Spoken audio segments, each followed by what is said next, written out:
જય શ્રી કૃષ્ણ. જય હો, મંગલમય હો. આપણે સોમૈયા કોલેજના પ્રવચનો વિશે વાત કરી રહ્યા હતા, આપ શ્રવણ કરી રહ્યા હતા. એ વિષય આપણે બાકી રાખ્યો હતો, કારણ કે મહા મહિનાની નવરાત્ર અને એ નવરાત્રમાં આપણું દેવી ભાગવત કે જે તમને પત્રિકાઓ મેં પહોંચાડી છે, તેથી દેવી ભાગવત પણ સંક્ષેપમાં મેં કહેવાનો વિચાર કર્યો. લોકોએ જાણ્યું, તમે બધાએ, કે દેવી ભાગવત છે આપણું મહાસુદ એકમથી નોમ સુધી. ઘણાના મને મેસેજ આવ્યા કે માં તો એ પણ અમને સંભળાવો. એટલે એ 9-10 દિવસ આપણે માતાજી વિશે, દેવી ભાગવત વિશે જ આપણે કથાના રૂપમાં સંક્ષેપમાં વાત કરી. એટલે સોમૈયા કોલેજનો વિષય આપણે ત્યાં સ્થગિત કર્યો હતો, એ આપણે ચાલુ કરીએ છીએ. આજથી ફાગણ માસ બેસી ગયો. ફાગણ સુદ એકમથી આપણે આપણા વિષયો ઉપર પાછા આવી જઈએ. સોમૈયા કોલેજમાં આજનો વિષય છે બ્રહ્મર્ષિ કોણ અને ઋષિ કોણ. અવતારોને જાણ્યા. ઋષિઓએ બ્રહ્મચિંતન કરતાં કરતાં કરતાં કરતાં બ્રહ્મ પ્રાપ્તિ કરી, જાણે સાક્ષાત બ્રહ્મ બની ગયા. બ્રહ્મ વિદ્યાનો મહિમા કયો. બ્રહ્મર્ષિ વિશ્વામિત્ર ક્ષત્રિય હતા, પણ બ્રહ્મચિંતન કરી કરી બ્રહ્મને આત્મ સાક્ષાત્કાર કર્યો. સાક્ષાત માં ગાયત્રીજીને પૃથ્વી પર ઉતાર્યા. મહર્ષિઓમાં વ્યાસજી, જેણે જીવન ઘડતર કર્યું માનવોનું, એકથી એક ચડિયાતા ઋષિઓ છે, અને દરેકે જાણે પોતપોતાના જે કેમ પોર્ટફોલિયો સંભાળ્યો હોય એ મહાન ઋષિ કશ્યપ, અત્રિ, વશિષ્ઠ, ભરદ્વાજ, ભૃગુ આ બધા થયા. વિશ્વામિત્ર જગતમાં પ્રથમ ધર્મ પ્રચાર અને પ્રસાર કરનાર ભૃગુ ઋષિ થયા.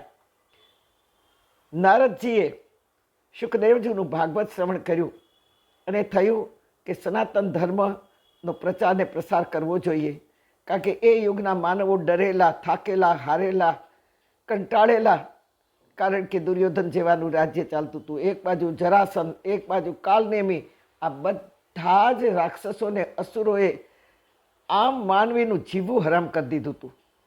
હા, યોગેશ્વર, યાજ્ઞવલ્ક થયા.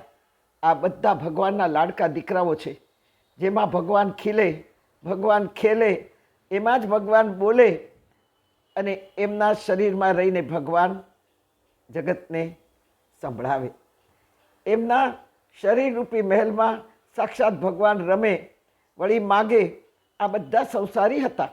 પૃથ્વી પર માનવોના તમામ જીવોની જવાબદારી નિભાવવા જ આવા મહાનુભાવોનો જન્મ હતો. આ બધા ભગવાનના માનસ પુત્રો.